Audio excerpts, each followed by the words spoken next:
So, even though as gamers we've been completely spoiled with fantastic new releases recently, there are even more upcoming games for you to check out on the Xbox Series X and S and also the Xbox One, and all of these deserve some time. And when it comes to this list of games, we've got another version of a much loved game, some extreme sports and a PC gem which, well, somehow is making its way over to the consoles. But if you like this video, then please give it a thumbs up, subscribe, share it around on social media, and leave a comment down below letting me and everyone else know which games you're looking forward to playing. And that really helps push the video out. Stop by the Discord, but let's soak up which games are coming out very soon. Let's do it. So at number 11, it's LEGO Star Wars Skywalker Saga, and let's hope that this is better than the most recent Star Wars movies. And I can't see it not being at least some fun, as the LEGO games have had quite a few very good games over the years, especially when getting younger gamers into the hobby. So this one gives some more freedom to players as well, as you can choose which of the trilogies you want to start at. So it isn't a linear experience like the games have traditionally been. Combat has the standard light and heavy attacks, which really every action adventure seems to have these days, and you can bet that they will throw in as many references, planets, locations, characters, and even battles that they can possibly jam into it to make Star Wars fans go nuts. It seems like it's doing enough to really build upon the previous games. And really, I like the look of this quite a bit as well, how the visuals have that Lego plastic-like sheen to everything. If you're into Star Wars at all, Lego games, or you have young ones who like to game, then definitely check this one out. At number 10, it's Weird West, the top-down action role-playing game where of course it gets its aesthetic from the American Wild West back in the 1800s, but this one also has supernatural elements as well. I mean, just look at the footage here. I wasn't around back in the Old West days and, you know, didn't even exist at that time or even live there now where it's set, but this has much more going on than a standard isometric game. The simplistic stylized graphics of this look pretty damn good, but you'll be killing enemies openly or more stealth-like, plus looting items pretty much anywhere you are. There seems to be a good amount of variety when it comes to the different environments, plus the different environmental elements which can mix up the gameplay, which really exist in many games, but hopefully everything can come together as a whole to deliver something special, but of course fun as well. Next at number 9 is a Memoir Blue, and this is an example of why I like creating these sorts of videos, because I had sweet all of an idea as to this even existing at all, but for those who watch the channel would know that some of these indie games these days just look downright fantastic, but also they can often focus on themes and story more than many larger AAA games do. This one explores the relationship of a mother and daughter, and hopefully it delivers a deep narrative that grips players. Apart from its quite good looking visual style, if this one can nail the story narrative side of things, which other indie games have in the past, then this could go from a game which gets forgotten about to one which many people, including myself, remember for a long time, such as Firewatch, What Remains of Edith Finch, or The Vanishing of Ethan Carter. If it can grab some of the magic of those, plus make its own mark, then it could be something to watch out for. Then it's number 8, and it's Grand Theft Auto 5, and this would be much higher up on the list for myself if, you know, I hadn't already bought it twice over the Xbox 360 and Xbox One generations, and this is going to be held up at the highest standard possible for a few reasons. Firstly, because the GTA Trilogy remaster was dogshit when it deserves so much better, as they are such classic games. Secondly, it deserves a large upgrade because the Series X, S and PS5 can handle it. And thirdly, it's whether or not Rockstar put in the resources to deliver an upgrade which is worth people buying. And with the amount of dirty GTA Online money at their disposal, then they should respect their own game enough to deliver. But honestly, I don't think this version will deliver anything worthwhile apart from the 60 frames per second and slightly sharper textures. It really has to show something worthwhile to buy it again, and that a large effort was actually put into it to warrant this existing. The game itself has always been fantastic. It just depends if it's worth buying again.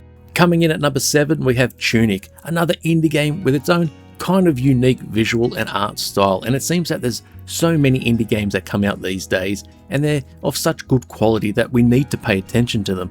Just from the look of the game alone in the footage, we can see that the earlier Zelda games especially are an influence on Tunic, even though the visuals are of course much more modern. But here you'll be controlling the main character of a fox as you explore the world from this isometric view. collecting items and beating enemies as you unlock the next area and progress. It's pretty impressive also that this has been developed by one person, so I'm interested to see how long this game is going to be, and whether there are enough items, weapons, and enemy types and everything else, and something not too basic that we lose interest quickly. But hopefully it can deliver, and we get another fun action-adventure indie game for us to sink our teeth into. For number 6, it's Spellforce III Reforced, which I guess is finally coming to consoles, as the third game was released on PC back in 2017. But it's always welcome to see more RTS games released on consoles, now that in recent years the systems are powerful enough to have the games run well enough, especially when lots of enemies are on screen, but also because real thought goes into the control scheme from the developers in fitting what are usually complicated controls onto that of a standard controller. But this is also an RTS/RPG hybrid, which can be played solo or with a second player, and of course sees you finding and using different armor and weapons throughout the campaign, which also sees you having supporting characters, but you're also able to gather resources from around the map and use those to construct buildings, which just brings back memories from all those years ago playing Warcraft 2 and 3, plus the Command & Conquer games. Hopefully Spellforce 3 Reforced comes over to consoles in a good way. And for number 5, it's Agent Intercept, for all those arcade racing fans, but especially for those who may have grown up with these sorts of games, and this one immediately reminded me of Spy Hunter all the way back on the PS2. But it's your job to take your amazing transforming spy vehicle and use it to save the world. And by save the world, I mean blowing everything the f up when it comes to your enemies. Just from taking a look at the gameplay footage, you can see that this is going to have some really over-the-top action, as your car transforms into a plane, for example, and letting fly with the missiles and weapons to take out everyone in sight.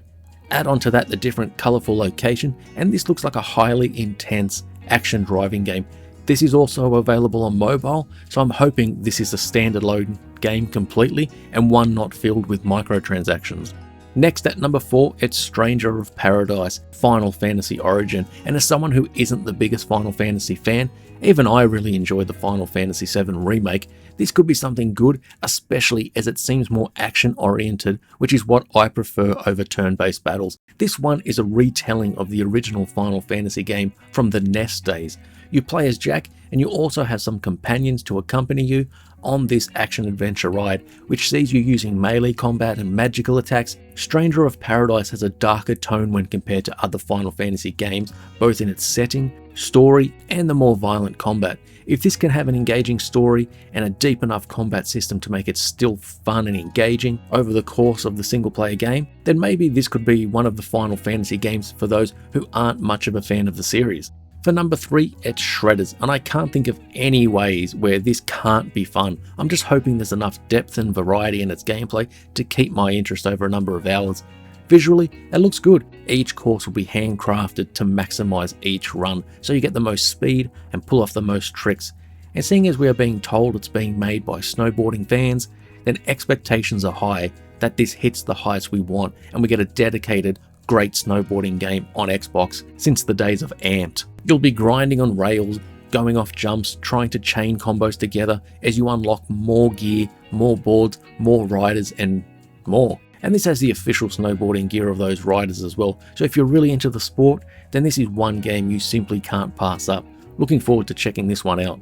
Coming in at number 2 is Crusader Kings 3, and if you're in the market for a game that gives you so much freedom and choice when it comes to its gameplay, its systems, and how they tie into the overarching story, then Crusader Kings 3 is potentially going to blow your f***ing mind. And this one is actually on Game Pass PC at the moment, so I expect this one to drop on Xbox Game Pass sometime in the future as well, which would be perfect for people to give it a try. A style of game which isn't really seen on consoles much, and is classically always seen on the PC due to the control scheme, and that PC and console players can have different audiences as well. This has a number of religions, governments to get involved with, and for them to influence how you play, but the game goes way deeper in how everything can play out between all of the various groups, and all of this will have players pushing to see what they can do in the game. This won't be for everyone and will require some time investment, but it was already special on the PC.